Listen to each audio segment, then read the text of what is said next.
Hello ladies and gentlemen, and welcome to episode 2 of my Siege Mailbox series, the series where you guys, the viewers, submit your questions, suggestions and ideas about Rainbow Six Siege, and we talk about them as a community. We got a lot of comments in the last episode. This one is going to be a banger, so if you guys have any comments, leave them down below and you might be featured in the next episode. So without wasting too much more of your time, let's just jump straight into question number 1. Now question number 1 comes from a viewer called Shushik, and he comments, what will we get in year 10 and will it be bad or good? Now there's definitely no real way of being 100% certain of what we will be getting in the next year of Rainbow Six Siege. I think even Ubisoft themselves probably don't even know right now. They probably have a few expectations, but whether they'll hit them or not, we'll have to wait and see. But this is what I expect from the next year of Rainbow Six Siege. Now I've heard a few Siege creators like Core Ross actually talk about a console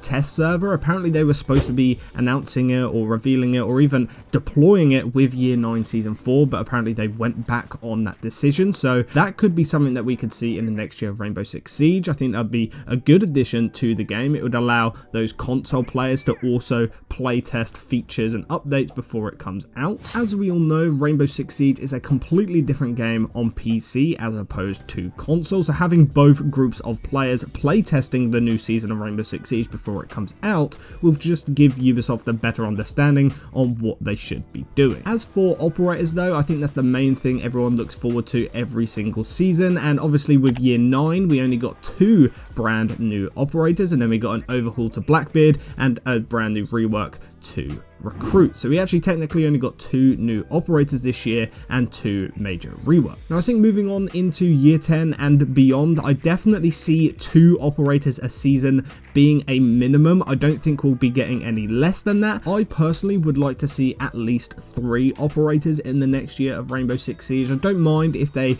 take a season where they don't add an operator at all and add, say, a new map or 2, or maybe they do another major rework. But if Ubisoft start only giving us 2 operators a year, then I really do think it will start hurting the game. Another thing that I would like to see in the next year of Rainbow Six Siege is at least 1 or 2 new maps. I know when we get new maps in Rainbow Six Siege, they don't typically get received well by the community. It gets banned a lot in ranked, and it usually takes a while for the community to kind of adjust and get used to those maps. But I do think new maps getting added to Siege are a good thing, and I would like some of those maps to be, you know, night maps, to be different environments. Like maybe if we got a map like in the middle of a jungle or something, and there's like lots of foliage around the outside, and then there's just one overgrown building in the middle, something like that would be pretty sick. But I personally love seeing new maps in Rainbow Six Siege. It feels fresh, you know, it gives you something to play on that you haven't experienced yet. There's going to be brand new strategies and synergies that work well on that map, so I think it's definitely something Ubisoft should take a look at. And then as for the final thing that I would like to see from year 10's roadmap is a brand new overhaul to the ranked system once again. Whether they go back to ranked 1.0 or they do some kind of hybrid and make a ranked 3.0, ranked 2.0 itself has to change. There has to be some tweaks made because the current way it works is just so goddamn boring. The fact that even when you start a brand new season and you're unranked, you will go up against the players your rank anyway. It is literally just how long have you played the game and what your hidden skill level is. For example, I have not played Rank 2.0 at all. I've recently started a brand new series on my second channel where I try and actually grind up to champion. But the way it currently works with Rank 2.0 is my hidden MMR is probably somewhere around the high end of gold, low end of plat. So even though I'm currently literally in copper 5, I have to grind my way all the way up to Plat 2, playing against people my rank the entire time. This is just not a good system in general, and I think Ubisoft need to finally overhaul it. Comment number 2 then comes from someone called Fatal Vortex Ninja, and he comments saying, do you think impact grenades should be buffed? removed. Now, I actually replied to this comment and I just straight up said, no, I think impact grenades are in a good spot right now. I think the way that they work are pretty good. I think they've reduced the damage that it did to people recently, or a few seasons ago at this point. To be honest, I don't really think it affects impact grenades that much. They're supposed to be used for, you know, making plays off of barricades, you know, softballs and stuff like that, and then obviously helping set up site with rotates. I think Ubisoft actually did a good thing by nerfing impact grenades as damage, because I don't think they should be used as an offensive secondary gadget. However, what I do think is this actually paves the way for a brand new secondary gadget for defenders, and I've had this little concept idea of having a mini frag grenade for defense. It's essentially a normal frag grenade, but obviously much smaller, and it kind of works the same way frag grenades do, where you can throw them. It does maybe a little bit less damage than current frag grenades, but they should still be completely capable of one hitting people if they are stood too close to the radius. But then the one downside obviously is the fact that it won't be good for making rotates. It won't be good for making site setups. In fact, it would be quite a good secondary gadget for defense for that reason. And for most operators, I don't think this should affect their current secondary gadget selection. I think it should just be a third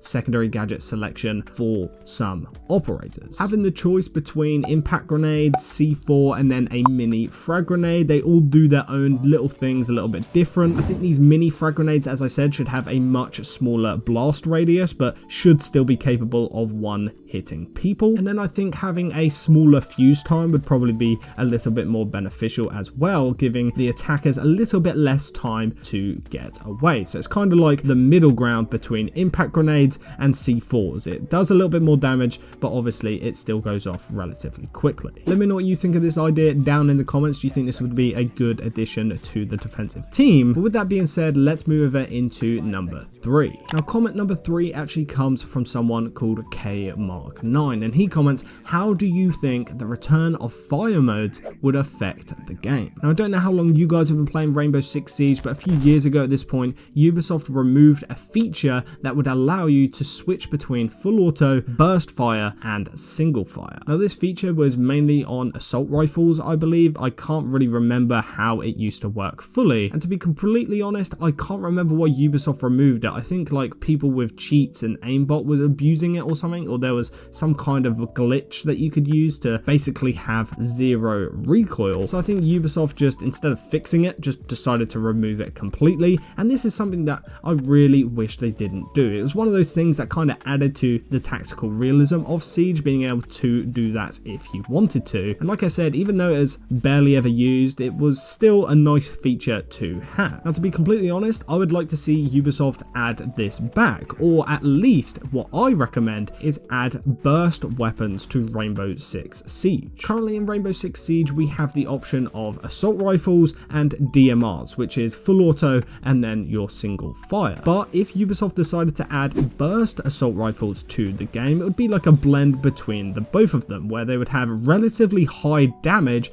but obviously a slightly slower fire rate than those full auto weapons. Now, when I think of burst weapons, the first ones that come to mind is the AUG and the M16A2. These are the ones obviously from my Call of Duty childhood, and I think adding weapons like this to Siege would be a good thing. And I think the most likely out of all the burst weapons to come to the game would be the secondary option of a Beretta 93R. Now, you've probably seen this in other FPS games in general, but the Beretta is the burst pistol that most games refer to. But like I said, having a weapon like this in Siege would just be interesting more than anything. Now, moving on to comment number 4, this one comes from Mr. Man 6971, and he comments saying, what about an extra ammo attachment? It would make you reload slower, but give you, let's say, 10 extra bullets. This would help out weapons like the P10 Roni, and I think could help other guns and just overall be a cool addition to Siege. Now, I'm going to be completely honest with you here, Mr. Man. I love this idea. I don't know why Siege don't have like an extended mag attachment already in the game. Just like he says here in this comment, weapons like the P10 Roni, weapons like maybe even the SMG-11 or 12, they empty their magazines very fast. And don't get me wrong, it could indirectly buff operators that don't really need a buff. For example, I would argue that Mozzie is in a pretty good spot right now. He just received a buff as well with his gadget. But then there's operators like Aruni, who also have the P10 Roni, who I personally think